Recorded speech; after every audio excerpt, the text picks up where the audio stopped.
আওয়ামী লীগ সরকারের 15.5 বছরের শাসনামলে দেশের ব্যাংক খাতে ঘটেছে নজিরবিহীন লুটপাট।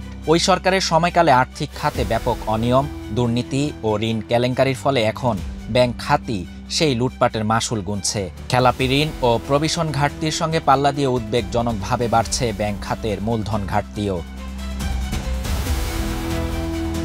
বাংলাদেশ ব্যাংকের সবশেষ প্রতিবেদনে দেখা গেছে, চলতি বছরের জুন শেষে দেশে 24টি ব্যাংক মূলধন ঘাটতিতে পড়েছে।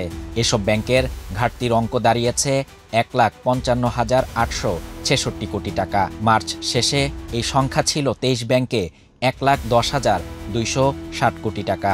নতুন করে এনআরবিসি ও আল আরাফা ইসলামী ব্যাংক ঘাটতিতে পড়েছে, যদিও বিদেশি খাতের হাবিব ব্যাংক ঘাটতি থেকে বেরিয়ে এসেছে। ব্যাংক কর্মকর্তারা বলছেন, গত সরকারের সময়ে অনিয়ম দুর্নীতির মাধ্যমে বিপুল অঙ্কের টাকা ঋণের নামে আত্মসাৎ করা হয়। এসব ঋণ তখন খেলাপি হলেও তা গোপন রাখা হয়েছিল। অন্তর্বর্তী সরকার দায়িত্ব নেয়ার পর লুকানো খেলাপিগুলো প্রকাশ্যে আসে, যার ফলে ব্যাংকগুলোর খেলাপি ঋণের অঙ্ক হু হু করে বেড়েছে। বর্তমানে দেশের মোট খেলাপি ঋণের পরিমাণ 7 লাখ কোটি টাকারও বেশি, যা ব্যাংক খাতের স্থিতিশীলতাকে মারাত্মক ঝুঁকিতে ফেলেছে।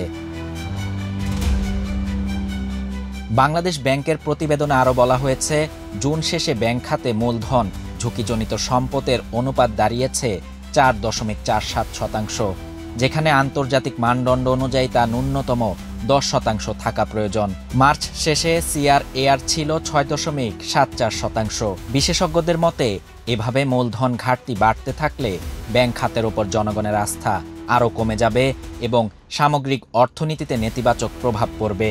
দ্রুত কাঠামোগত সংস্কার ও দায়ীদের বিচারের মধ্য দিয়েই এই সংকট থেকে উত্তরণ সম্ভব। শাহরিয়ার শাফাত, বাংলা নিউজ 24।